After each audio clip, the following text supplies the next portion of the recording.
नमस्कार, मैं सुधीर चौधरी और आप देख रहे हैं आरबी न्यूज हिंदी। तो आइए बात करते हैं आज के मुख्य समाचार में देश भर की तमाम बड़ी खबरों पर नजर डालते हैं। इससे पहले आप हमें कमेंट में जरूर बताएं कि आप ये वीडियो कहां से देख रहे हैं। अगर आपने अभी तक इस वीडियो को लाइक नहीं किया है तो लाइक करके चैनल को सब्सक्राइब जरूर करें। मुख्यमंत्री मोहन यादव ने विधानसभा में लाडली बहना योजना पर बड़ा बयान दिया। उन्होंने कहा कि योजना की राशि बढ़ाकर 3,000 रुपए करने का वादा भाजपा के संकल्प पत्र में है और यह 2028 तक पूरा होगा। उन्होंने नए पंजीयन पर धीरे धीरे सब होगा कहा।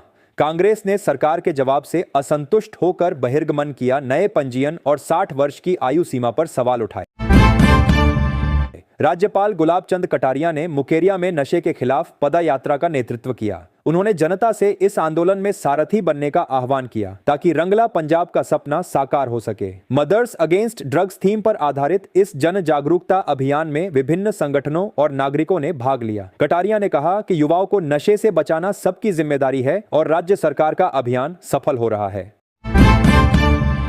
पानीपत रोडवेज डिपो ने होली पर उत्तर प्रदेश जाने वाले यात्रियों के लिए विशेष व्यवस्था की है। यात्रियों की भारी भीड़ को देखते हुए डिपो ने यूपी के विभिन्न रूटों पर 12 अतिरिक्त बसें चलाने की योजना बनाई है। सामान्य 20 बसों के अलावा ये बसें बिजनौर, मेरठ, शामली जैसे शहरों के लिए चलेगी। आवश्यकता अनुसार बसों की संख्या बढ़ाई जा सकती है जिससे यात्रियों को कोई परेशानी न हो।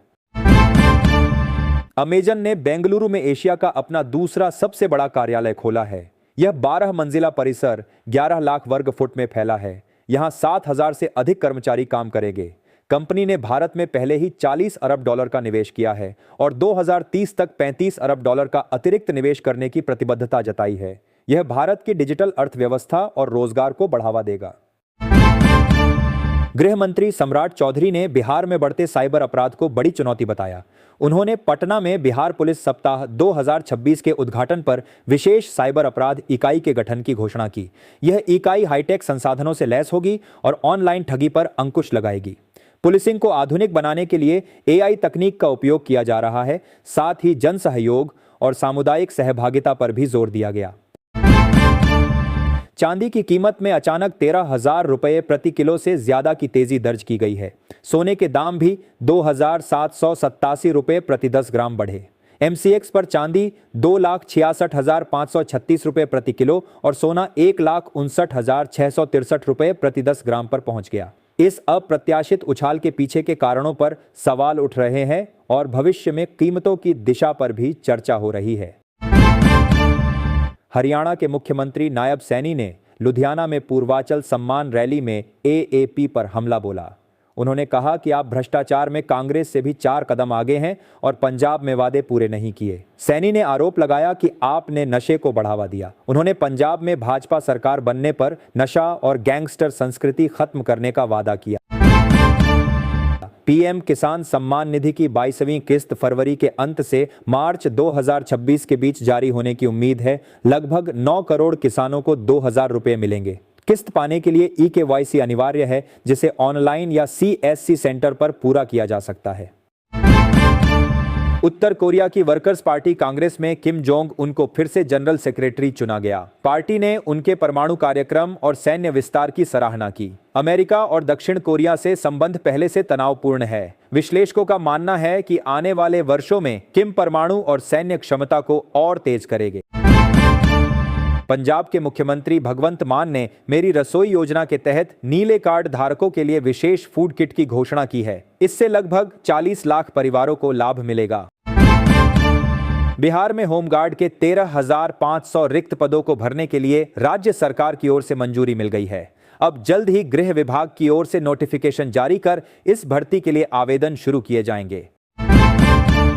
वित्त मंत्री निर्मला सीतारमण ने आरबीआई की 61वीं केंद्रीय बोर्ड बैठक में कहा कि अमेरिकी टैरिफ के असर पर अभी टिप्पणी करना जल्दबाजी होगी और हालात की समीक्षा की जा रही है। वहीं आरबीआई गवर्नर ने बाहरी क्षेत्र और चालू खाता घाटा नियंत्रण में होने का भरोसा जताया। बिहार सरकार बच्चों के बढ़ते स्क्रीन टाइम और ऑनलाइन गेमिंग की लत पर अंकुश लगाने के लिए कानून लाएगी। विधानसभा सत्र में डिप्टी सीएम सम्राट चौधरी ने बताया कि यह पहल बच्चों के मानसिक और शारीरिक स्वास्थ्य की रक्षा के लिए है। नए कानून में आयु सीमा, समय सीमा और निगरानी व्यवस्था शामिल होगी। साथ ही अभिभावकों की भूमिका भी मजबूत की जाएगी। प्रधानमंत्री मोदी ने सोमवार को एक सोशल मीडिया पोस्ट के जरिए नई दिल्ली में आयोजित हुए एआई समिट की खूब तारीफ की। उन्होंने कहा कि एआई समिट में भारत की क्षमता की पूरी दुनिया में तारीफ हो रही है। Mokama Munger 4 lane greenfield express way परियोजना को प्रशासनिक गति मिली है। 4,447 करोड़ रुपए की लागत से बनने वाली 82.4 किलोमीटर लंबी यह सड़क बिहार और झारखंड की कनेक्टिविटी मजबूत करेगी। पूर्व मुख्यमंत्री भूपेंद्र सिंह हुड्डा ने हरियाणा के राज्यपाल के अभिभाषण पर सवाल उठाए हैं। उन्होंने कहा कि भाजपा ने राज्यपाल को लिखा पढ़ाव न दिया क्योंकि भाषण में विकास परियोजनाओं का अभाव था।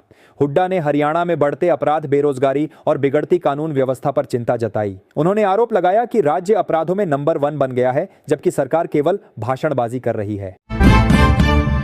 ब्राजील के राष्ट्रपति लूला दा सिल्वा ने भारत यात्रा के दौरान भारतीय आतिथ्य और सांस्कृतिक सम्मान की सराहना की। उन्होंने भारतीय संगीतकारों द्वारा ब्राजीलियाई गीतों की प्रस्तुति पर भावुकता व्यक्त की। मुख्यमंत्री पुष्कर सिंह धामी ने देहरादून में कहा कि देवभूमि उत्तराखंड के मूल स्वरूप से छेड़छाड़ बर्दाश्त नहीं होगी। सरकार सख्त धर्मांतरण, दंगारोधी कानून और ऑपरेशन कालनेमी से सनातन धर्म को बदनाम करने वालों पर कार्रवाई कर रही है। उन्होंने समान नागरिक संहिता लागू करने, मदरसा बोर्ड समाप्त करने और हिंदू स्टडी सेंटर स्थापित करने जैसे कदमों का भी जिक्र किया। टोल मुक्त अयोध्या संघर्ष समिति ने अधिकारियों से अयोध्या को टोल मुक्त करने पर वार्ता की। अधिकारियों ने NHAI से शीघ्र बातचीत का आश्वासन दिया। समिति ने होली तक आंदोलन स्थगित करने पर सहमति जताई, संवाद को प्राथमिकता दी। झज्जर में युवाओं के दस्तावेजों का दुरुपयोग कर फर्जी कंपनियां बनाकर लाखों रुपए के अवैध लेन देन का गंभीर मामला सामने आया है। याकूबपुर निवासी शिव कुमार ने पुलिस आयुक्त को शिकायत दी है, जिसमें आरोप है कि उसे और उसके दोस्त को बड़े व्यापारियों का टैक्स बचाने के बहाने फंसाया गया। पीड़ित, जो एक डिलीवरी बॉय है, को नवंबर 2025 में पता चला कि उसके नाम पर अवैध लेन देन के कारण FIR दर्ज हुई है। उसने असली अपराधियों पर कार्रवाई की मांग की है। होली के मद्देनजर भागलपुर से आनंद विहार दिल्ली और उधना के लिए विशेष ट्रेनें चलाई जाएंगी। कुल 6 स्पेशल ट्रेनें चलेगी, जिससे यात्रियों को सुगम यात्रा मिलेगी। साथ ही सबौर रेलवे स्टेशन पर यात्री सुविधाओं और अमृत भारत स्टेशन योजना के तहत चल रहे कार्यों का भी उच्च स्तरीय निरीक्षण किया गया। दिल्ली पुलिस में पूर्व अग्निवीरों को 20% आरक्षण मिलेगा। उपराज्यपाल VK सक्सेना ने भर्ती नियमों में संशोधन को मंजूरी दी है। पुरुष कांस्टेबल पदों पर यह आरक्षण लागू होगा। पूर्व अग्निवीरों को आयु सीमा में छूट और फिजिकल टेस्ट से भी राहत मिलेगी। यह फैसला अग्निवीरों के लिए पुलिस सेवा में आने का मार्ग प्रशस्त करेगा। रैपिड रेल के शुरू होने से दिल्ली सरकार सराय काले खां ISBT के उन्नयन पर विशेष ध्यान देगी। अगले माह से सराय काले खां, आनंद विहार और कश्मीरी गेट ISBT का व्यापक अपग्रेडेशन शुरू होगा, जिसे 6 महीने में पूरा करने का लक्ष्य है। सराय काले खां के लिए 34 करोड़ रुपए आवंटित है, जिसमें आधुनिक यात्री सूचना प्रणाली और बेहतर सुविधाएं शामिल हैं। हिमाचल प्रदेश में सब्सक्रिप्शन स्कैम नामक नया साइबर खतरा तेजी से फैल रहा है। साइबर ठग मुफ्त ट्रायल का लालच देकर ऑनलाइन ऐप्स और TT और गेमिंग सेवाओं के नाम पर लोगों के बैंक खातों से चुपचाप पैसे काट रहे हैं। उप मुख्यमंत्री सम्राट चौधरी ने आश्वासन दिया है कि सुल्तानगंज का नाम बदलकर अजगैवीनाथ धाम करने की प्रक्रिया तेज कर दी गई है। उन्होंने अगुवानी अजगैवीनाथ धाम गंगा पुल से शहरी अप्रोच पथ के निर्माण का भी भरोसा दिया। नगर सभापति राजकुमार गुड्डू ने बताया कि यह पहल क्षेत्र के विकास, श्रद्धालुओं की सुविधा और श्रावणी मेला के बेहतर आयोजन के लिए महत्वपूर्ण है। सरसंघचालक मोहन भागवत ने देहरादून में कहा कि शक्ति की उपासना छोड़ने से समाज अशक्त हो गया है, जिससे देश में असुरक्षा बढ़ती है। उन्होंने संगठित बल को राष्ट्र उत्थान का मूलाधार बताया। पश्चिमी सिंहभूम जिले के चाईबासा और चक्रधरपुर नगर परिषद क्षेत्रों में सोमवार को नगरपालिका चुनाव 2026 के लिए मतदान शुरू हो गया है। सभी 87 मतदान केंद्रों पर सुबह 7 बजे से मतदाता कतारों में लगे हैं। यह चुनाव बैलेट पेपर से हो रहा है और शाम 5 बजे तक चलेगा। जिला प्रशासन कंट्रोल रूम से CCTV के माध्यम से मतदान प्रक्रिया की पल पल निगरानी कर रहा है, ताकि शांतिपूर्ण चुनाव सुनिश्चित हो सके। पाकिस्तान ने अफगानिस्तान के नंगरहार पक्तिका और खोस्त प्रांत में हवाई हमले किए, जिनमें 80 से अधिक लोगों के मारे जाने की खबर है। पाकिस्तान ने इसे हाल के आत्मघाती हमलों के जवाब में की गई कार्रवाई बताया है। काबुल ने पहले भी ऐसे आरोपों को खारिज किया है।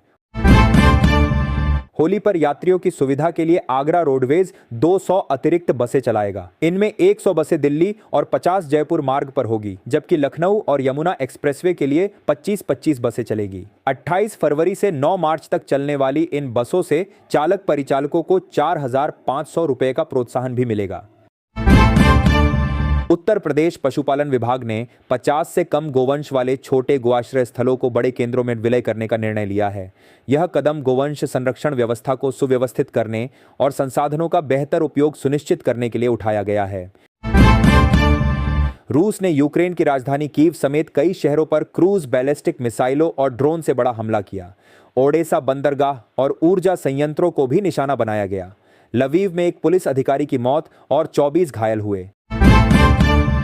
मुख्यमंत्री मोहन यादव ने विधानसभा में बताया कि अब सोयाबीन की तर्ज पर सरसों पर भी भावांतर योजना लागू होगी। उड़द पर 600 रुपए प्रति क्विंटल बोनस दिया जाएगा। हांसी नगर परिषद ने शहर में बंदरों के आतंक से निजात दिलाने के लिए बड़ी योजना बनाई है। 2 साल के इंतजार के बाद सोमवार को 2000 बंदरों को पकड़ने के लिए टेंडर खुलेगा। रिहायशी इलाकों में बंदरों के बढ़ते हमलों और नुकसान के कारण बच्चों व बुजुर्गों का घरों से निकलना मुश्किल हो गया था। इस बार फर्जीवाड़े रोकने के लिए मेडिकल चेकअप और वीडियो रिकॉर्डिंग जैसी सख्त शर्तें लागू की गई है, जिससे निवासियों को जल्द राहत मिलेगी। केंद्रीय मंत्री ज्योतिरादित्य सिंधिया ने बताया कि भारतीय डाक के पास 38 करोड़ बचत खातों में 22 लाख करोड़ रुपए जमा है। उन्होंने सुकन्या समृद्धि योजना के तहत 3.8 करोड़ खातों में 2.27 लाख करोड़ रुपए होने की जानकारी दी।